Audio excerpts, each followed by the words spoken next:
Bismillahirrahmanirrahim. Assalamualaikum warahmatullahi wabarakatuh. Perkenalkan, nama saya Maulia Salmia, NIM 203190099 dari Prodi Manajemen Pendidikan Islam kelas 4D. Di sini saya akan membahas mengenai proses penelitian, masalah, variabel, dan paradigma penelitian. Dari mata kuliah Metode Penelitian, dosen pengampu Ibu Dianisa Istofa, SPD, MPDI, Universitas Sultan Taha Saifuddin Jambi, tahun ajaran 2021. Di sini saya akan memasuki mengenai proses penelitian kuantitatif. Penelitian kuantitatif sama dengan masalah yang dibawa oleh peneliti harus sudah jelas. Yang kedua, penelitian kualitatif.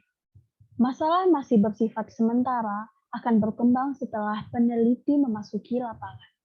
Yang ketiga, masalah diidentifikasi, dirumuskan menjadi rumusan masalah. Menjawab rumusan masalah menggunakan teori hipotesis, dibuktikan kebenarannya secara empiris atau nyata. Dilakukan pengumpulan data pada populasi tertentu dan menggunakan sampel yang diambil dari populasi. Yang keempat, meneliti, mencari data yang teliti atau akurat digunakan instrumen penelitian. Yang kelima, dalam penelitian ilmu sosial, sering instrumen yang akan digunakan meneliti belum ada sehingga peneliti harus membuat atau mengembangkan sendiri. Yang keenam, agar instrumen dapat dipercaya, maka harus diuji validitas dan reliabilitasnya. Mengukur variabel yang telah ditetapkan untuk diteliti, instrumen dapat berbentuk non-test dapat digunakan sebagai kuesioner, pedoman observasi, dan wawancara. Yang ketujuh, data yang terkumpul. Selanjutnya, pada ilmu-ilmu alam, teknik dan ilmu-ilmu empirik lainnya, instrumen penelitian seperti termometer untuk mengukur suhu, timbangan untuk mengukur berat, tidak perlu dibuat instrumen sendiri. Berikutnya, menggunakan statistik.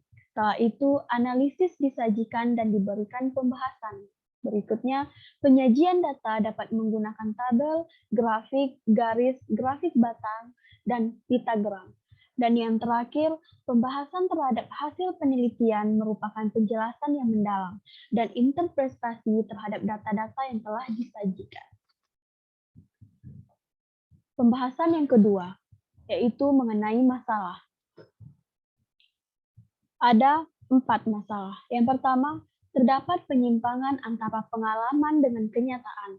Yang kedua, terdapat penyimpangan antara apa yang telah direncanakan dengan kenyataan. Yang ketiga, ada pengaduan. Dan keempat, ada kompetisi. Selanjutnya memasuki rumusan masalah. Masalah sama dengan kesenjangan antara yang diharapkan dengan apa yang terjadi. Yang kedua, rumusan masalah. Suatu pernyataan yang akan dicarikan jawabannya melalui pengumpulan data. Bentuk rumusan masalah. Yang pertama, rumusan masalah deskriptif.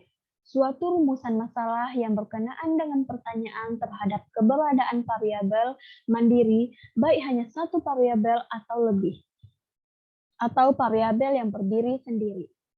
Yang kedua, rumusan masalah komparatif, membandingkan keberadaan satu variabel atau lebih pada dua atau lebih sampel yang berbeda atau pada waktu yang berbeda. Dan yang ketiga, rumusan masalah asosiatif, menayangkan hubungan antara dua variabel atau lebih. Satu, hubungan simetris. Yang kedua, hubungan kausal, dan yang ketiga, interaktif atau timbal balik. Berikutnya, variabel penelitian. Variabel adalah segala sesuatu yang berbentuk apa saja yang ditetapkan oleh peneliti untuk dipelajari sehingga diperoleh informasi tentang hal tersebut, kemudian ditarik kesimpulannya. Macam-macam variabel.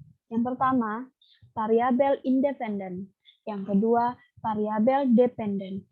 Ketiga, variabel moderator. Keempat, variabel intervening. Dan yang kelima, variabel kontrol. Selanjutnya, memasuki paradigma penelitian. Variabel untuk menunjukkan hubungan antara variabel yang akan diteliti yang sekaligus mencerminkan jenis dan jumlah rumusan masalah yang perlu dijawab melalui penelitian. Teori yang digunakan untuk merumuskan hipotesis dan teknik analisis statistik yang akan digunakan. Pertama, paradigma sederhana. Yang kedua, paradigma sederhana berurutan. Yang ketiga, paradigma ganda dengan dua variabel independen. Yang keempat, paradigma ganda dengan tiga variabel independen.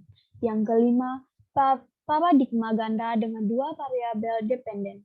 Yang keenam, paradigma dengan variabel independen dan dua independen. Dan yang terakhir, paradigma jalur. Selanjutnya, memasuki pembahasan menemukan masalah. Pertama, bila masalah penelitian telah ditemukan, maka pekerjaan penelitian telah 50% selesai. Yang kedua, untuk menemukan masalah dapat dilakukan dengan cara melakukan analisis masalah, yaitu dengan pohon masalah. Yang ketiga, permasalahan dapat diketahui mana masalah yang penting, yang kurang penting, dan yang tidak penting. Melalui analisis masalah ini juga dapat diketahui akar-akar permasalahannya. Itulah pembahasan dari saya. Sekian dari saya. Wassalamualaikum warahmatullahi wabarakatuh.